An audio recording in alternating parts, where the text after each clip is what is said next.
사. 묘, 행, 무, 주, 분.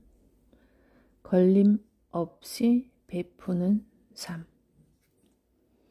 다만 내가 없음을 관하라. 내가 없음을 보게 되면 곧 사람이 없는 것이요.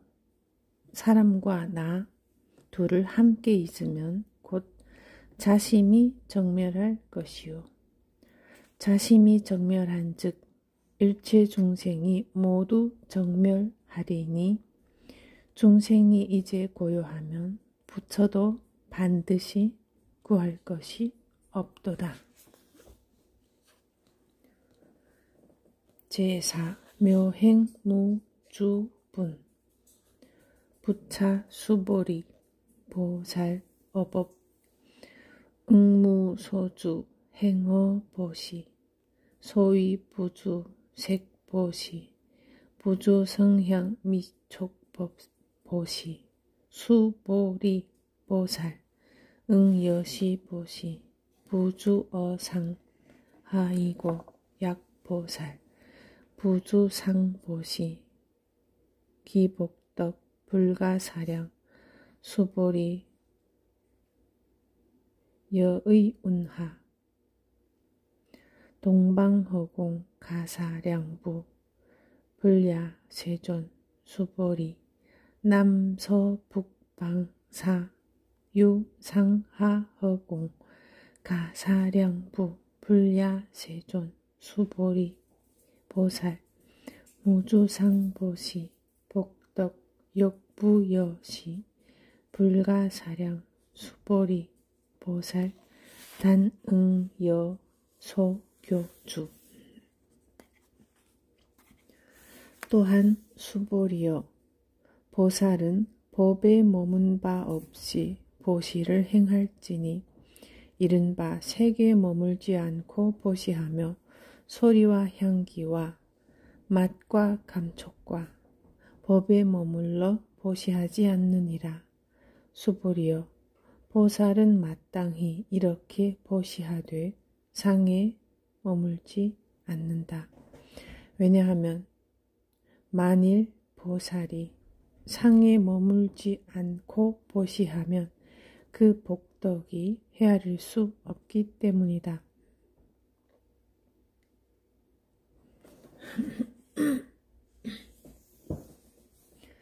수보리여 그대는 어떻게 생각하느냐?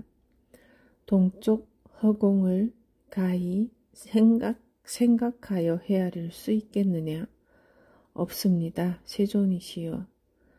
수보리여 남서북방 사유 상하 허공을 가히 생각하여 헤아릴 수 있겠느냐?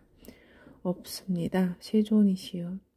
수보리여 보살이 상에 머물지 않고 보시하는 복덕 또한 이와 같아서 가히 생각하여 헤아릴 수 없다. 수보리여 보살은 응당히 가르친 바와 같이 머물지니라. 원래 당신 것이니 도로 가져가시오. 제3분에서 부처님은 보살이라면 모든 중생을 제도하려는 마음을 내야 하지만 한없는 중생을 제도했더라도 한 중생조차 제도한 바가 없다고 말씀하셨습니다. 그 가르침을 들은 수보리의 마음속에 한 가지 의심이 일어났습니다. 보살이 무량한 희생과 봉사를 하였으나 한 중생도 제도된 바가 없으며 애초에 제도받을 중생이 존재하지도 않는다면 과연 베푸는 이는 누구이고 베품을 받는 이는 누구란 말입니까? 그렇다면 애써 남을 도울 필요도 없고 보시를 할 필요도 없지 않은가? 금강경은 행간에 숨어있는 수보리의 이런 의심을 읽어낼 수 있어야 바르게 이해할 수 있습니다. 부처님은 늘 수보리의 마음속 질문을 알아채고 답을 하시기 때문입니다. 이번에도 부처님은 수보리의 의문에 가르침을 주십니다.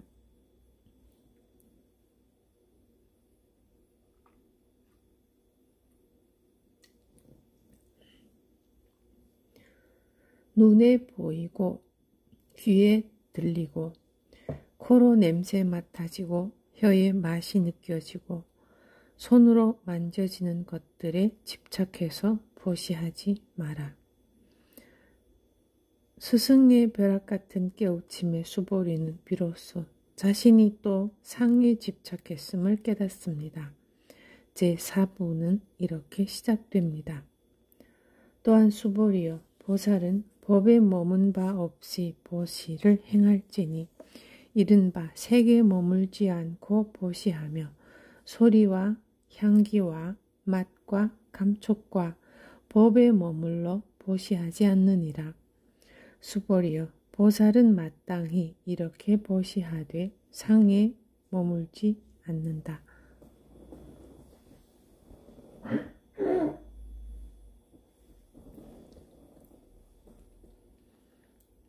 보시는 자비심으로 남에게 아무 조건 없이 재물이나 불법을 베푸는 걸 말합니다. 보살이 열반에 이르기 위해서는 6가지 덕목을 실천해야 하는데 이를 육바라밀이라고 합니다.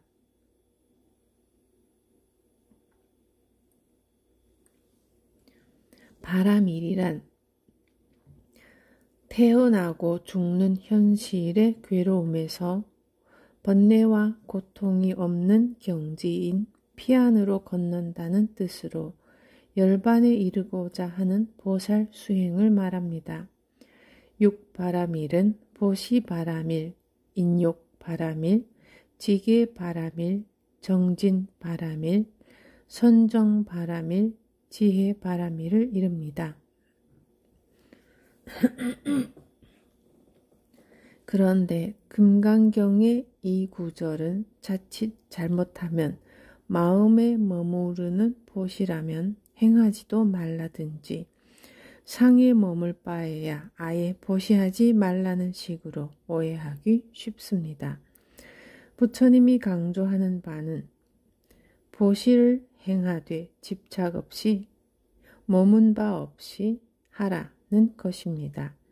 이것은 이미 보시할 마음을 낸 자가 좀 더 전진할 수 있게 하는 가르침입니다.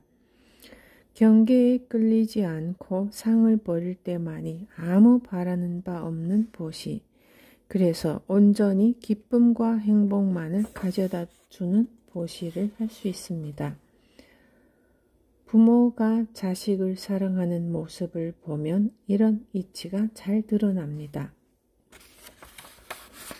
아무 바라는 마음 없이 자식을 낳고 키우며 사랑을 베풀었다면 그 어떤 상황에서도 내가 너를 어떻게 키웠는데 나한테 이럴 수가 있느냐 하는 마음이 일어나지 않습니다. 하지만 현실의 모습은 대부분 그렇지 못합니다. 자식에게 실망하고 원망하며 괴로워하는 부모가 대부분입니다. 부부도 마찬가지입니다. 자신은 상대를 위해 끊임없이 베푸는데 도무지 아무 보람이 없다고 불평하는 부부가 많습니다. 상대에게 기대를 많이 하면 할수록 상대가 움직이는 방향에 따라 내 마음이 춤출 수밖에 없습니다. 사람 사이의 갈등은 이해관계와 그로 말미암은 기대감 때문에 생깁니다.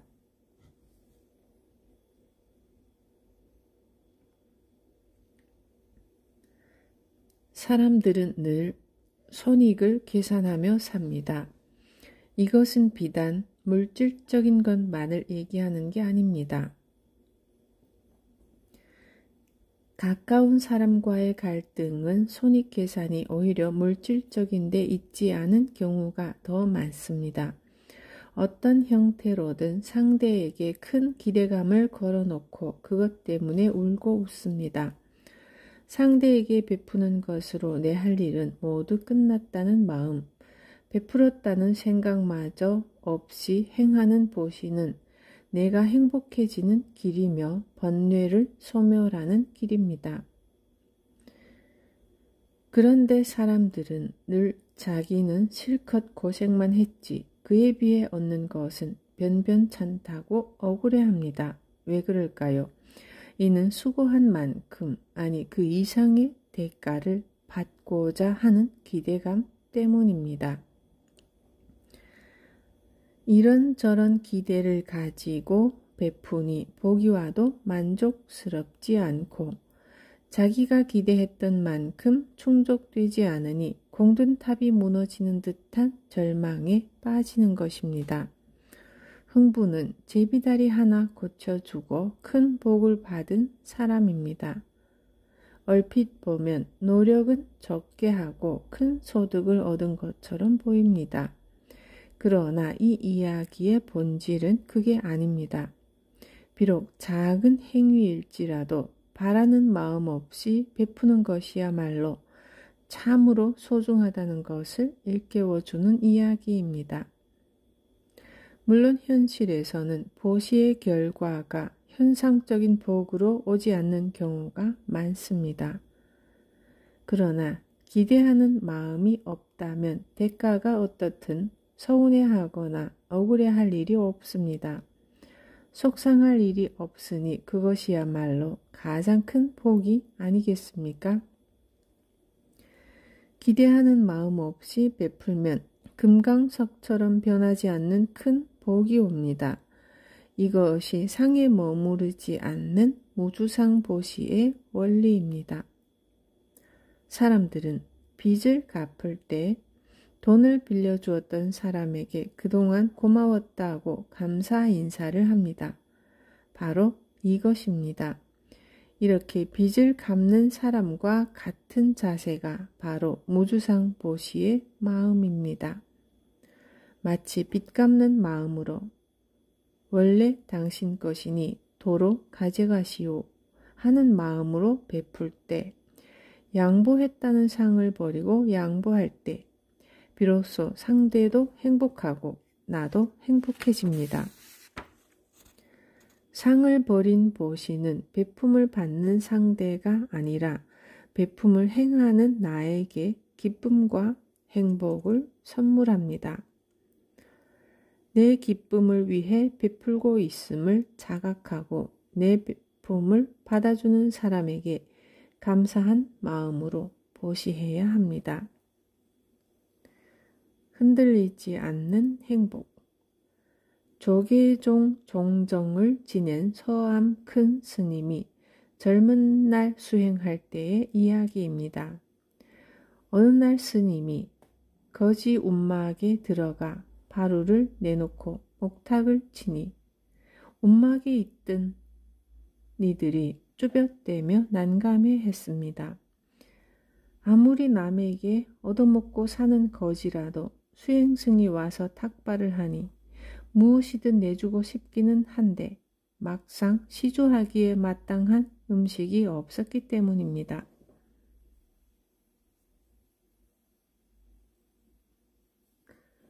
우리는 아무것도 줄 게 없어요. 지금 먹고 있는 밥을 좀 주시면 됩니다. 아니, 이걸 드실 수 있겠어요? 네.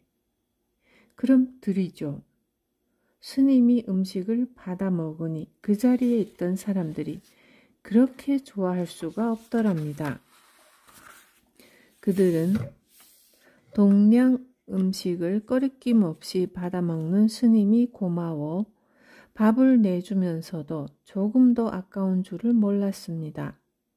오히려 자기들에게 무언가를 베풀 수 있게 해준 스님이 고마웠습니다. 나누는 기쁨은 이런 것입니다. 남에게 도움받는 일을 기뻐하는 사람은 행복할 수 없습니다. 내가 형편이 어려운 걸 알고 친구가 매달 100만 원씩 도와준다면 과연 내 마음은 그저 좋기만 할까요? 돈을 받으려고 친구를 만날 때마다 내 기분이 어떨까요? 그 친구 앞에서는 왠지 주눅이 들어 당당하지 못하고 친구 기분이 상하지 않도록 조심하기 마련입니다. 그의 부탁이라면 그것이 내 능력에 부치거나 올바르지 못한 일이어도 거절하기가 어렵습니다. 남의 도움을 받는 사람은 그만큼 종속된 삶을 살게 됩니다. 그래서 시간이 흘러 살만해지면 어려운 시절에 도움을 받았던 사람을 만나기 싫어하는 경우가 많습니다. 또 남에게 도움을 받으려면 그들이 보기에 내 모습이 불쌍해야 합니다. 그러니 도움받는 것을 기쁨으로 삼는 사람은 자기 존재를 불쌍하게 만드는 사람입니다. 이것은 물질적 보시에만 적용되는 얘기가 아닙니다. 베푸는 마음을 내는 것이 행복으로 가는 길입니다. 행복해지고 싶으면 사랑받으려 하지 말고 사랑하는 사람이 되십시오.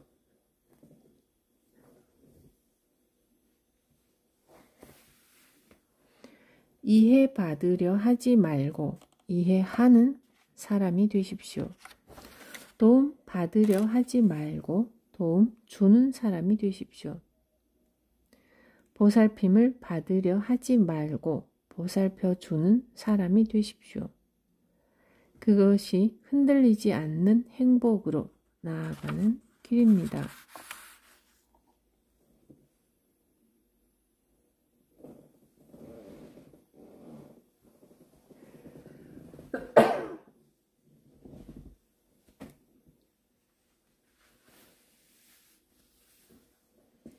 저놈의 자식 남이다.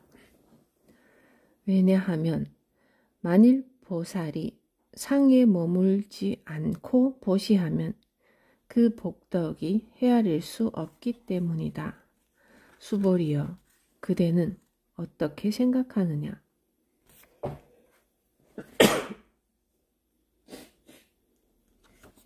동쪽 허공을 가히 생각하여 헤아릴 수 있겠느냐? 없습니다. 세존이시여. 수보리여, 남서북방 상류상하 허공을 가히 생각하여 헤아릴 수 있겠느냐? 없습니다. 세존이시여. 수보리여, 보살이 상에 머물지 않고 보시하는 복덕 또한 이와 같아서 가히 생각하여 헤아릴 수 없구나. 수보리여, 보살은 응당히 가르친 바와 같이 머물지니라.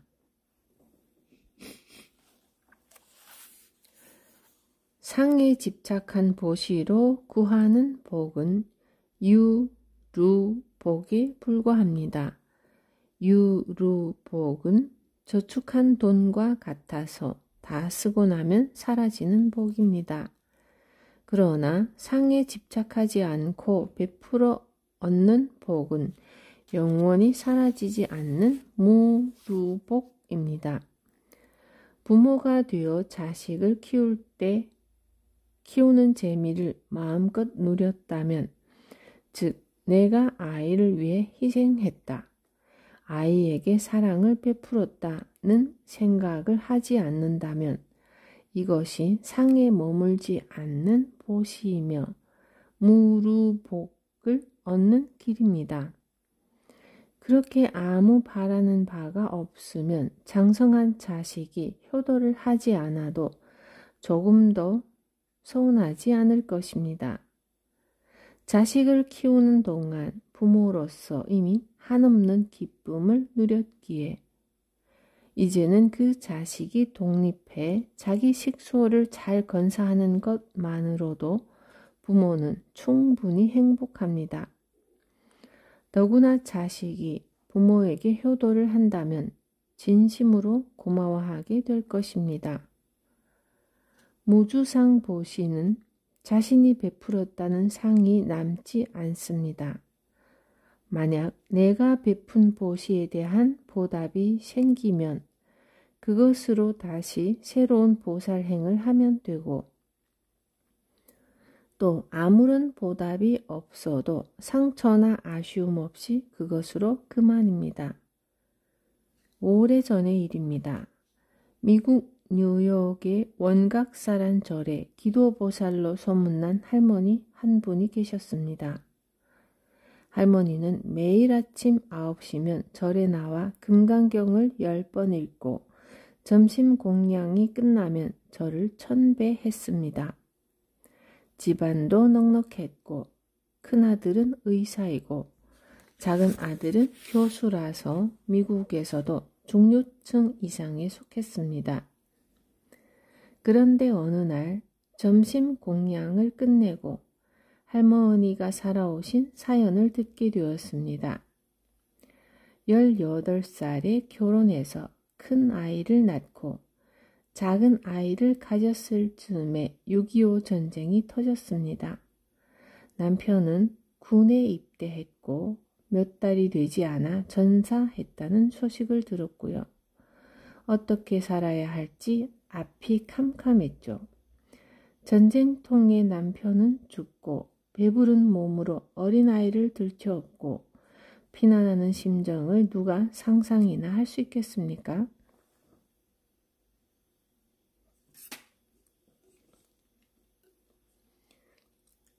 그때 문득 불현듯 처녀 시절에 친정 어머니를 따라다녔던 절이 생각나서 무조건 부처님께 의지하고 매달려야겠다는 마음이 들었습니다.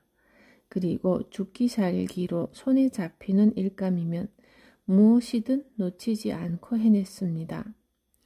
시장 바닥을 헤매면서 억척스럽게 살다 보니 어느덧 세월이 흘러 큰 가게를 가지게 되었고 아이들도 잘 자랐습니다. 두 아들은 공부를 잘해 국비 장학생으로 미국 유학을 떠났습니다.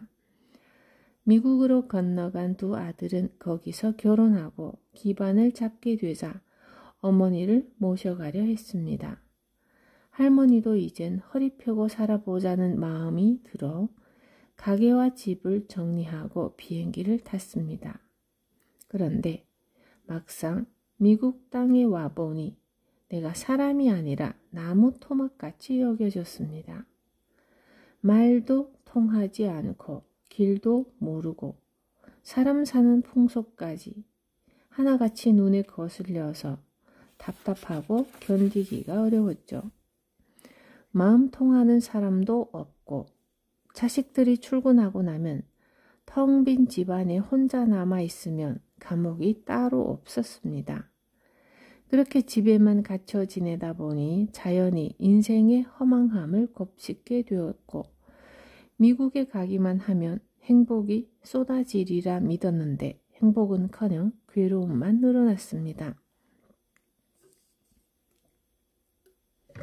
그런 날들이 이어지다 보니 자연히 미국에 온 것이 후회가 되고 아들들에게 서운한 마음이 생기고 그 서운한 마음은 점점 미움과 원망으로 발전했습니다.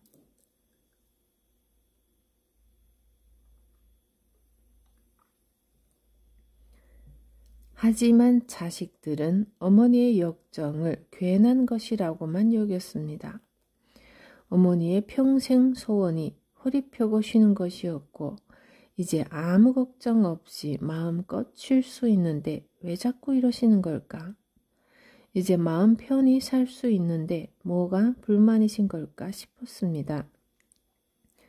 할머니는 급기야 자식들 얼굴만 봐도 저놈들이 어떻게 나에게 이럴 수가 하는 분노가 치밀어 올랐죠.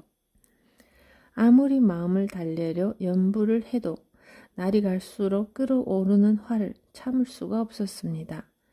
그대로는 도저히 못 살겠다는 생각이 들었습니다. 할머니는 아들들에게 한국을 떠나올 때 가져왔던 돈을 돌려달라고 했습니다. 한국으로 돌아가 다시 장사를 하면서 살게노라고 말이죠. 아들들은 일가친척 하나 없는 그곳에 가서 왜 고생을 하느냐고 펄쩍 뛰었습니다.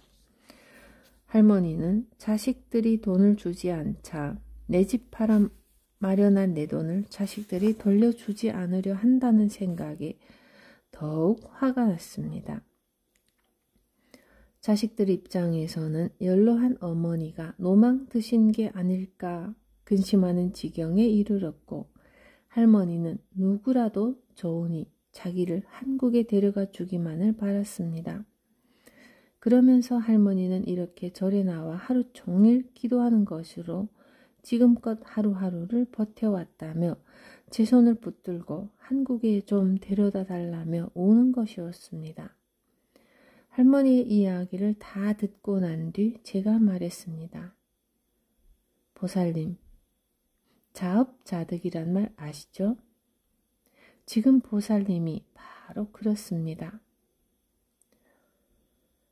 위로는커녕 지옥과 같은 지금 상황을 자업자득이라고 하니 할머니는 내가 무엇을 잘못했다고 자업자득이라고 하느냐 라며 대성통곡을 했습니다. 저는 울음이 그치기를 기다려 다시 말했습니다. 제 말을 섭섭하게만 듣지 마세요. 금강경을 그렇게 오래 독경하셨으니 무주상 보시가 뭔지 아시죠? 주고도 주었다는 사실을 잊어버리는 거지. 사실 이 할머니뿐 아니라 많은 불자들이 무주상 보시를 그렇게 생각합니다. 하지만 무주상 보시는 보시했다는 기억을 하고 안 하고의 문제가 아닙니다. 보시의 대가를 기대하지 않는 것을 말합니다. 빚을 갚는 사람의 마음처럼 본래 내 것이 아님을 알아서 돌려주는 마음으로 베푼 것이 무주상 보시입니다. 기대 심리가 없는 보시가 무주상 보시입니다. 이러한 무주상 보시의 의미를 새기지 못하고 금강경을 읽으면 입으로 외우는 것 뿐입니다. 나의 보시를 받아주어 고맙다고 상대에게 고개 숙여 감사하는 것이 무주상 보시입니다. 보시를 할 때 이름을 밝히지 않는다고 해서 그 보시에 내 것이라는 마음이 있다면 마치 몸에 그림자가 따르듯 보상 심리가 스며들게 됩니다. 그런 마음의 보시라면 만약 누군가에게 10번이나 보시를 했는데도 그가 아무런 감사 인사도 하지 않으면 섭섭한 마음이 일어날 것입니다. 보시할 때에는 받아주기만 해도 고맙다고 생각하면서도 사람 마음이란 그렇지 않습니다. 현실의 인간관계를 들여다보면 치밀한 계산 명세서를 주고받는 거래라는 생각이 들 때가 많습니다. 사랑이란 이름 아래 주고받으며 끊임없이 손익계산을 하며 살아가죠.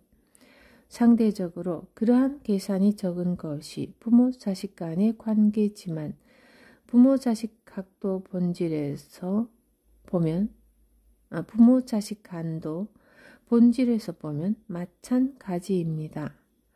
이렇게 내면에선 끊임없이 계산하며 살기 때문에 번뇌와 고통의 근본 뿌리조차 보지 못하고 괴로워하며 살아가죠.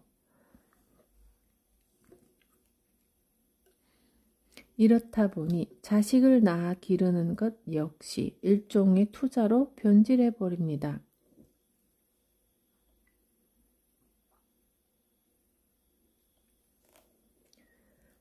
마치 부동산을 사두는 마음으로 장기적인 안목에서 어떤 보상을 기대합니다.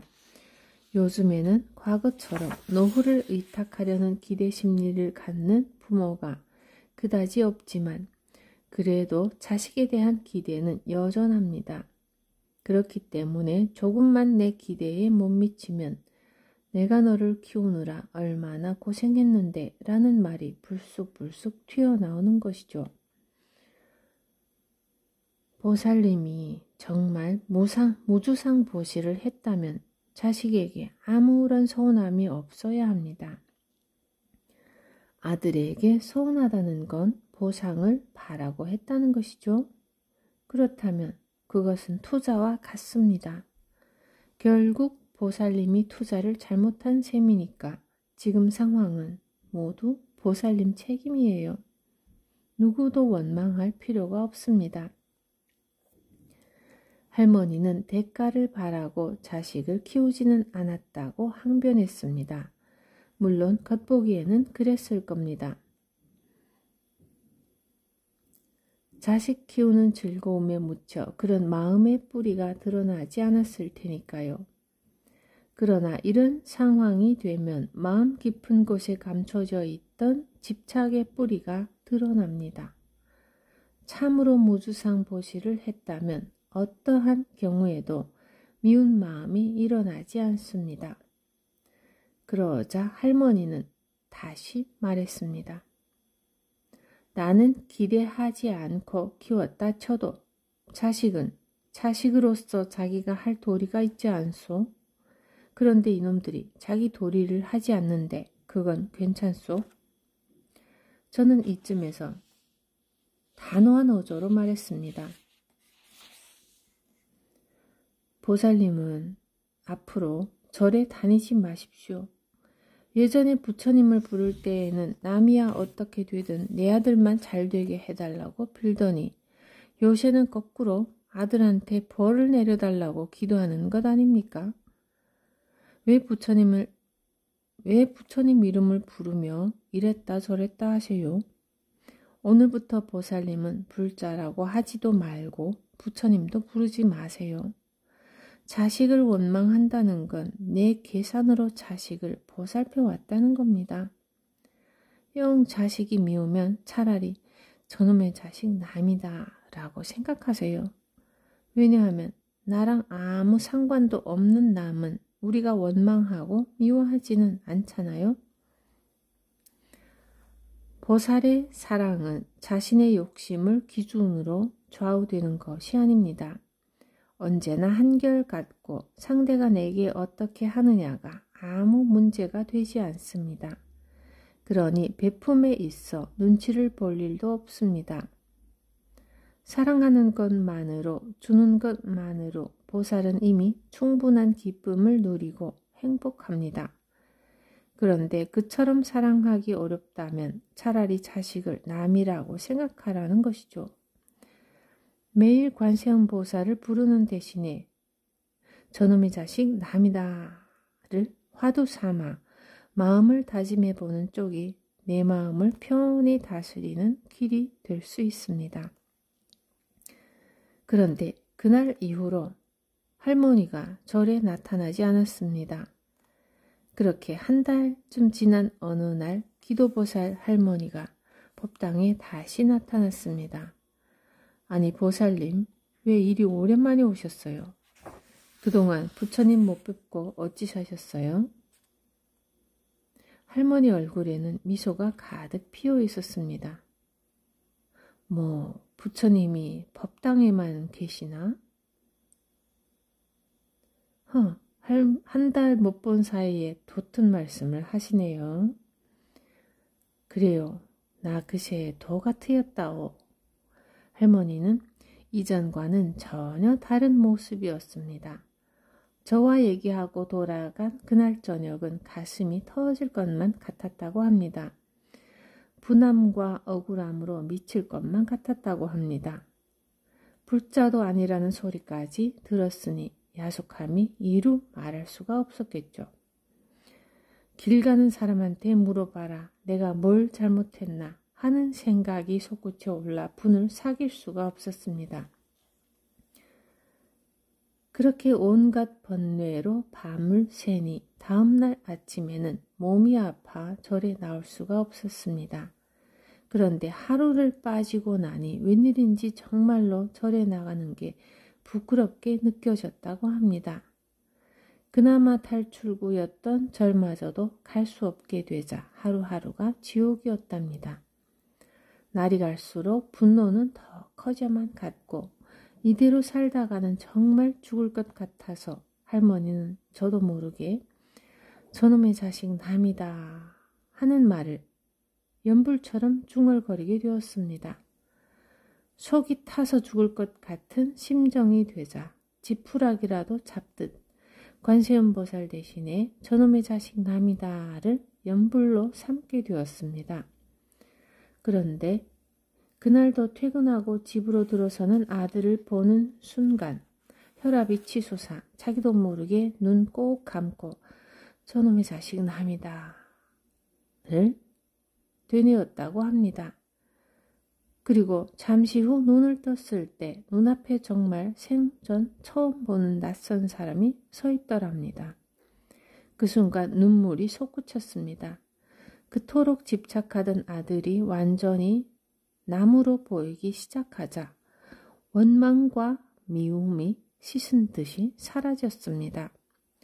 그러자 나를 먹여주고 입혀주며 용돈까지 주는 사람에게 고마운 마음이 밀려왔습니다. 세상 어느 누가 길 가는 낯선 이에게 이토록 고맙게 해줄 수 있을까 싶었습니다. 아들이 나무로 다가온 순간 집착이 사라지고 그 자리에 고맙습니다 하는 마음이 자리 잡았습니다.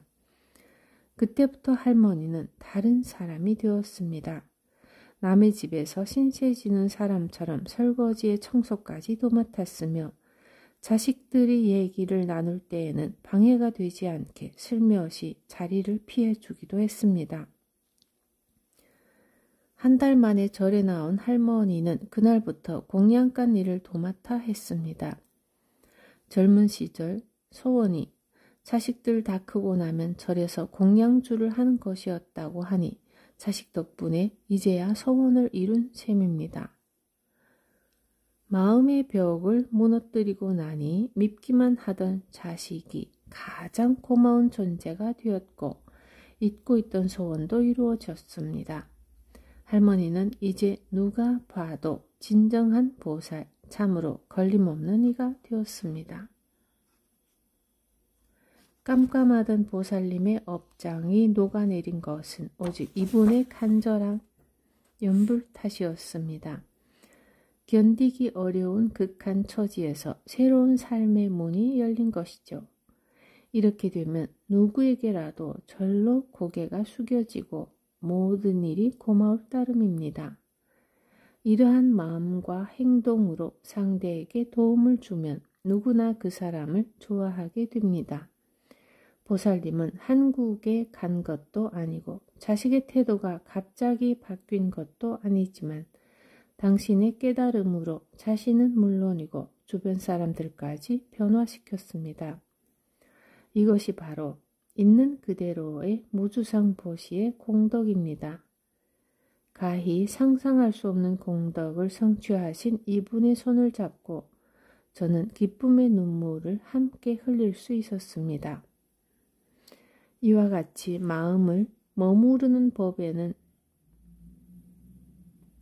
이와 같이 마음을 머무르는 법에는 어떠한 차별도 없습니다. 할머니든 젊은이든 백인이든 흑인이든 교회에서든 절에서든 이 법은 평등합니다.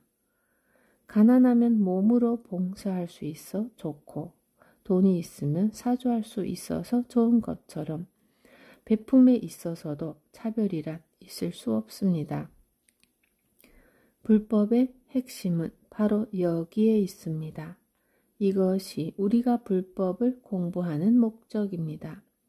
그런데 대부분의 불자들이 이렇게 어마어마한 금광에는 관심이 없고 절에 와서 잡석이나 줍는 것에 더 많은 관심을 갖습니다. 불법을 공부함에 더 큰 욕심을 내기를 권합니다. 마음을 머무르는 법, 금광을 찾아야 하죠. 이런 이치, 이런 소중한 보석을 찾는 것이 우리가 불법을 공부하는 참다운 목적입니다.